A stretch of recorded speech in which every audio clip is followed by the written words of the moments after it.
Good morning, students. I am Deepankar Jalotria, Assistant Professor English, Government College, Kelwada, Bara. Our today's topic is also an elegy written in a country churchyard. I have uploaded 4 videos before this video related to this elegy, and now it is my 5th video.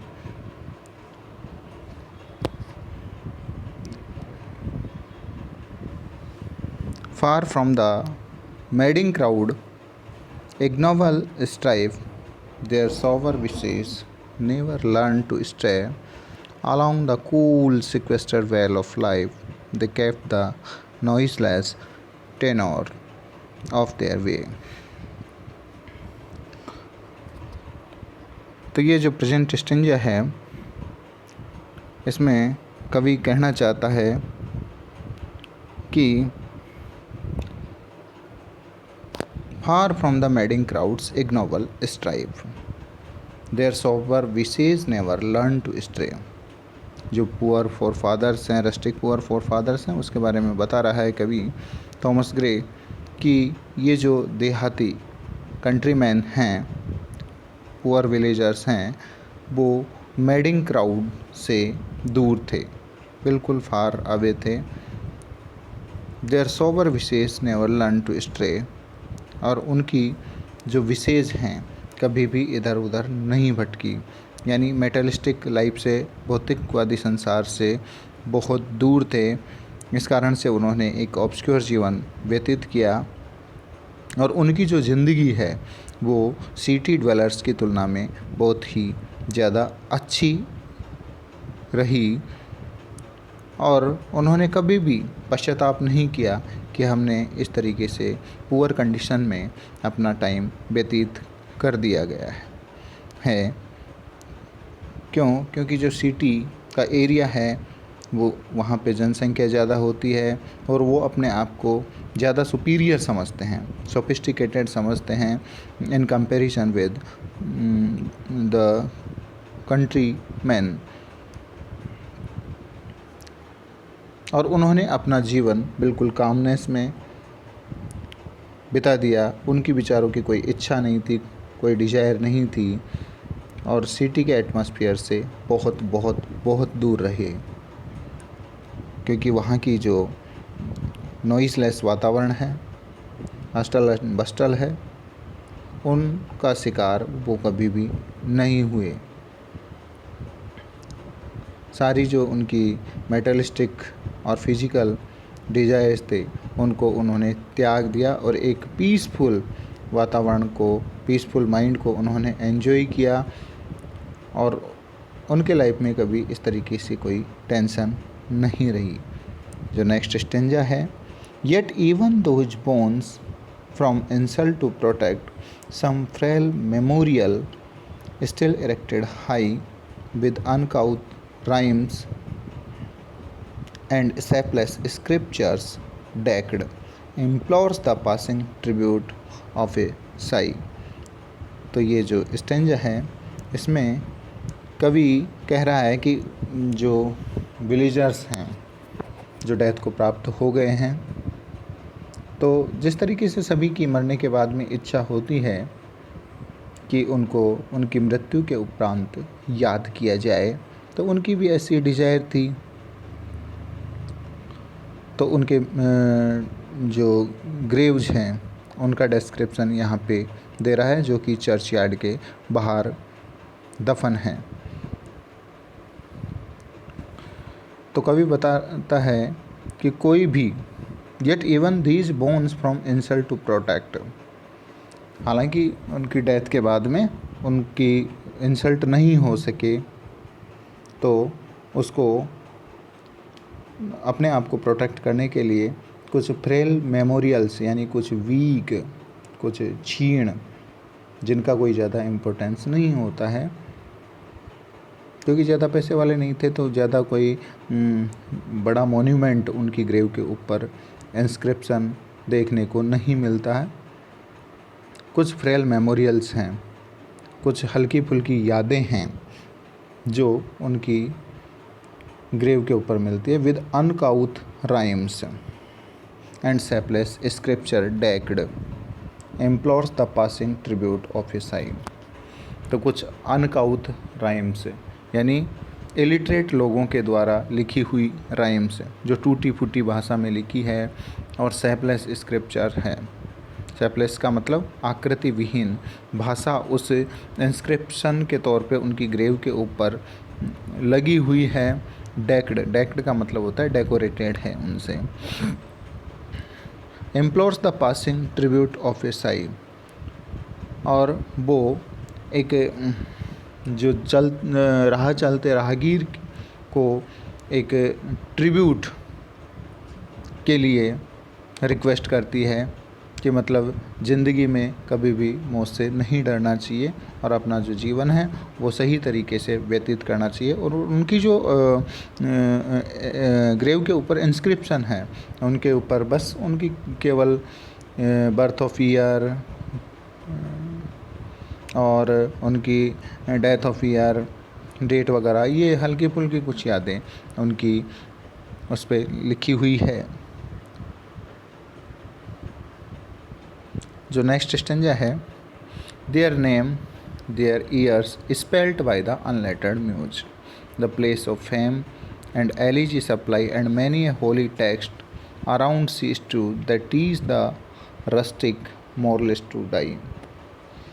In lines में कवि बता रहा है Thomas Gray कि उनका नाम, कि भाई ये किसकी कब्र है, उनकी पासिंग ईयर यानी कब उनकी डेथ हुई, कब उनका जन्म हुआ, स्पेल्ट वो लिखी हुई है by the unlettered muse.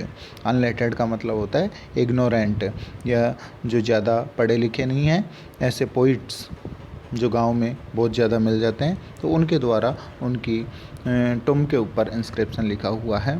The place of fame and elegy supply, और उनका क्या फेम रहा इसके बारे में डिस्क्रिप्शन दिया हुआ है।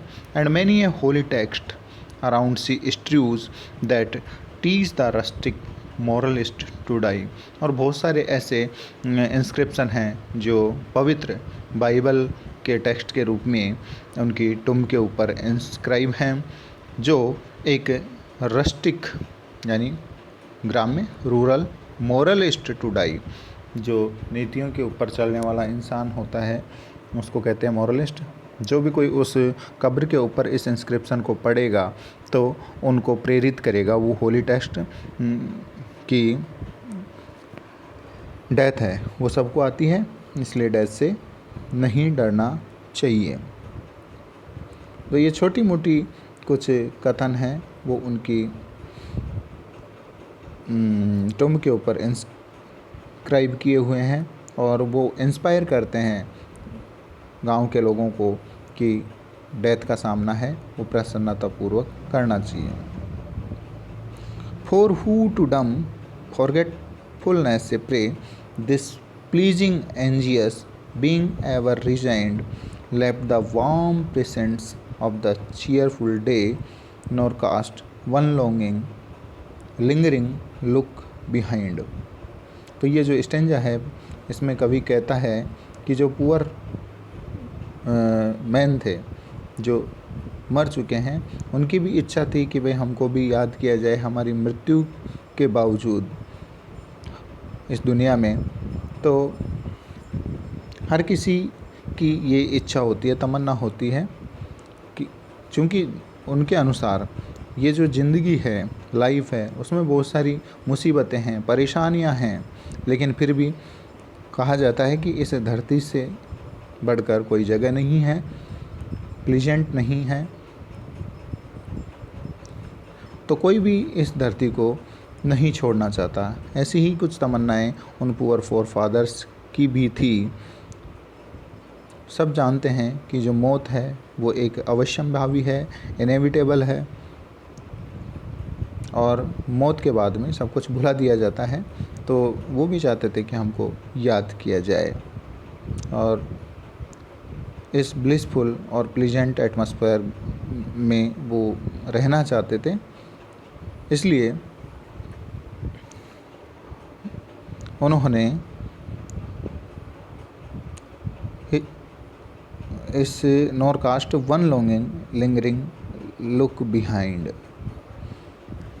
तो वो चाहते थे कि इस दुनिया को नहीं छोड़ा जाए और कुछ न कुछ ऐसी स्मृति चिन्ह उनकी मृत्यु के बाद उनकी ग्रेव के ऊपर इंस्क्राइब होनी चाहिए।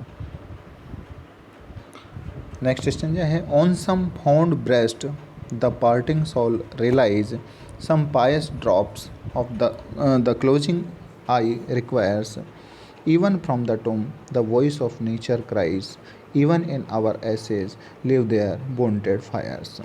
इस प्रेजेंट स्टेंजा के अंदर कवि थॉमस ग्रे बताते हैं कि उनकी भी ये इच्छा थी कि उनकी मौत के बाद में कोई उनका जो डियर वन और नियर वन है, उनका जो फ्रेंड है, उनके जो रिलेटिव्स हैं, उनकी मौत के उपरांत कुछ पायस ड्रॉप करें, यानी उनकी मृत्यु के उपरांत रोए। Some pious drops the closing eyes require. तो सभी क्लोजिंग आई का मतलब जो मरने वाला है उसकी ये रिक्वायरमेंट होती है, वो भी चाहता है कि मेरे को दुनिया याद करे। Even from the टूम the voice of nature cries. तो उनकी जो कब्र हैं उनके ऊपर जो टूम्स लगी हुई है उनमें से ये आवाज़ स्पष्ट सुनाई देती है, even in our ashes live their wonted fires. यहाँ तक कि जो उनकी जो राख है जो किसी अर्न के अंदर सुरक्षित रखी गई है, उनमें से भी ये वॉन्टेड फायर्स चीख करके आवाज़ लगा करके चिल्लाती हुई कह रही है कि उनको भी याद किया जाए। For the who mindful of the unhonored dead does in these lines their artless tale relate, if chance by lonely contemplation led some kindred spirit shall inquire thy fate। तो ये जो प्रेजेंट स्टेंजा है इसमें कवि कह रहा है कि फॉर दी, खुद के बारे में सोचता है कि एक दिन मैं भी खुद ऐसे ही चला जाऊंगा इस दुनिया से जिस तरीके से पुअर फोरफादर्स गए हैं। तो चूँकि मैं गरीब हूँ और लोगों की तरह धनी नहीं हूँ कि बहुत बड़े मोन्यूमेंट्स या बहुत बड़े इंस्क्रिप्शन मेरी कब्र के ऊपर मिले, तो वो अपने आप को समझता है कि जब मैं मर जाऊँगा तो दुनिया किस तरीके से मुझे याद करेगी। For thee who mindful of the unhonoured dead. Unhonoured का मतलब है जिसने कोई ज़्यादा ख्याति इस दुनिया में प्राप्त नहीं की। तो जो माइंड करेगा मेरे बारे में, does in these lines their artless tale relate. तो वो आर्टलेस यानी कला विहीन जो लाइन्स हैं उनमें अपनी कहानी रिलेट करेगा। इफ चांस, यदि perchance, by lonely contemplation led some kindred spirit shall inquire thy fate. तो इन लाइनों को पढ़ेगा जो ये एलेजी लिखी है उसने, तो कोई किंडर्ड स्पिरिट है, कोई होली आत्मा है जिसको इस पोइट से लगाव था, वो उसके फेट के बारे में जानने का प्रयास करेगी कि यार ये भी कोई ऐसा आदमी था जिसकी टुम के ऊपर इस तरीके की लाइन्स लिखी हुई है।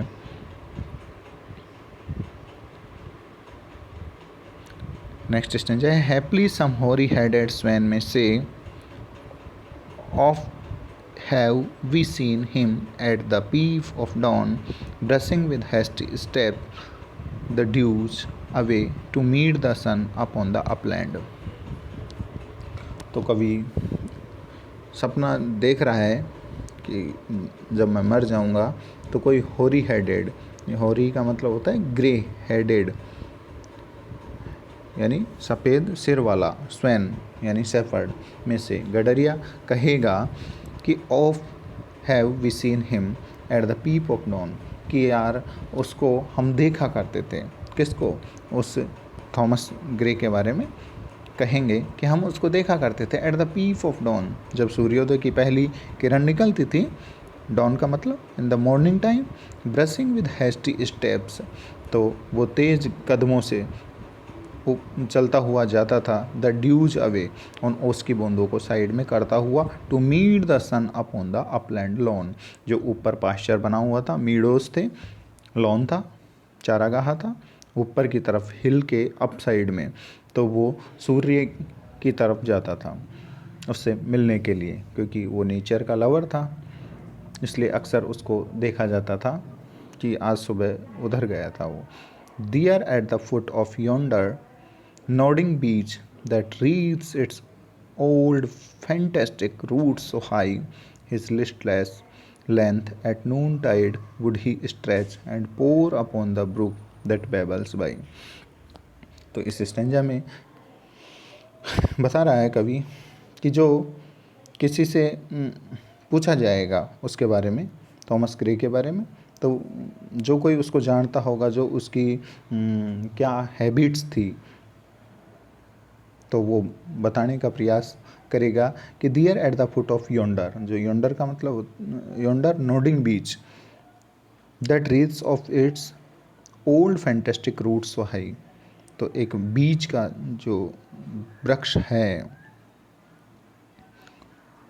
There at the foot of yonder nodding beech, nodding का मतलब हिलता हुआ बीच का वृक्ष है, उसके जड़ों में, फुट का मतलब पैरों में, that wreathes its old fantastic roots so high, जो बहुत ही पुराना वृक्ष था, जिसकी जो रूट्स हैं बहुत गहरी थी और बहुत ही ऊंचा और पुराना पेड़ था, उसके नीचे अक्सर उसको देखा जाता था। His listless length at noontide, तो उस पेड़ के नीचे, उस बीच के पेड़ के नीचे दोपहर के समय में वुड ही स्ट्रेच, वो अपने आप को पसार करके गिर जाता था, लेट जाता था, and pore upon the brook that babbles by, और पास ही, ब्रुक का मतलब होता है एक हल्की सी स्ट्रीम ऑफ रिवर, उसकी तरफ गेजिंग किया करता था, उसको देखा करता था, उसको निहारा करता था, दैट बेबल्स बाई, जो बिल्कुल उसके नज़दीक होकर के बहा करती थी। तो दोस्तों, आज का अपना वीडियो यहीं पे ख़त्म करते हैं, और नेक्स्ट जो वीडियो आएंगे उनमें अभी तक ये एलर्जी और आपके साथ में शेयर की जाएगी, बताया जाएगा उसके बारे में। Thank you.